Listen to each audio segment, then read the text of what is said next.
I'd love to hear the boundaries your wife put up that helped you realize your blind spots. Hi, I'm the wife. About 10 years ago, I looked around our marriage and I realized, wait a minute, I take care of the kids and I take care of him. Wait, who's taking care of me? I started asking that question because I was beyond burnt out. I was beyond fried. In every possible way, my humanity had been spent in this effort of caretaking. And I had gotten into that agreement of caretaking because I believed there would be mutuality. I believed I would pour energy into other people. They would pour back into me. And the combined energy we have would be more than the sum of its parts. This energy exchange would grow us even beyond our own capacity to grow by ourselves. Big source of the origin of our problems that we were both relying on like a script of what a heterosexual marriage should be. Both put ourselves in prisons of our own making. We both put ourselves in prisons where the door was unlocked.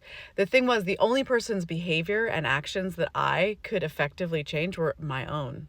I could not change his. I could not ask for them to change. I could not make him do it. I could only change me. So when I woke up to the fact that, oh wow, like in our marriage, I do a lot of care and consideration for him, and he does not do that in return. I was like, okay, well, I'm going to spend my time and energy in different ways. I'm going to start taking care of me. Some people call this matching energy. First thing I changed was my time.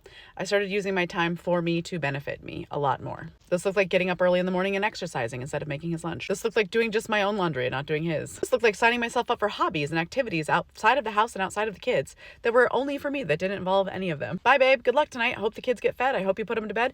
But I'm headed out to a Toastmasters meeting because I really want to learn and grow and develop myself. And no one else can do that for me. As an aside, I didn't do all of these boundaries at once. This was over the course of a period of time. I also, on the subject of hobbies, began to spend our money differently.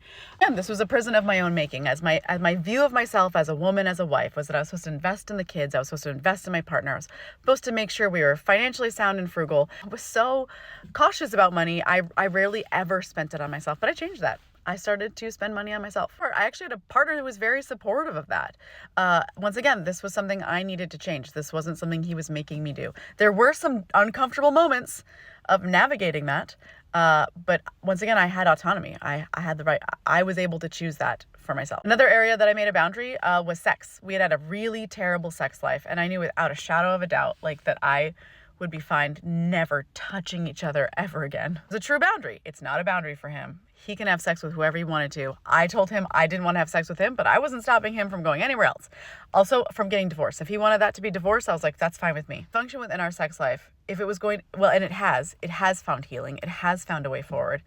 But in order for it to do so, we really needed to create some space and time for us to do some individual healing.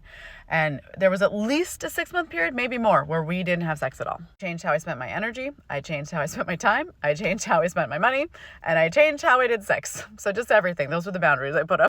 At different points in this process, he noticed. I never made a statement like, hi, I'd like to let you know that I'm going to be spending my time and my energy and my money differently. But he noticed at different points. He was like, oh, our marriage doesn't feel as good as it used to. And I was like, oh, I'm so glad you're noticing that, because just so you know, this is how our marriage has always felt to me. Welcome to our marriage. This is really how it feels. It became a turning point for him. He's like, oh, I get it now. I get all the things you've been saying. I didn't realize it felt this way. He had acknowledged I had done such a good job of meeting his needs, anticipating those needs, caring for him intentionally, being thoughtful. He's like, our marriage always felt wonderful to me. I was like, yeah, I know. I would also like being married to me. Having a wife sounds great. In case this resulted in positive changes in our marriage, to be very honest, I don't think this is what we're going to result in positive changes for most marriages, especially not straight ones. But for any woman out there, just know, think of the places in your life. Like, what are the places in my life that I am in a prison, but the door is unlocked? What are the places in your life where, like, wait a minute, I have choices about how I'm spending my time and my energy and myself. And also, if you're recognizing, wait, no one's taking care of me, you can take care of you. That's what I realized. I could take care of me.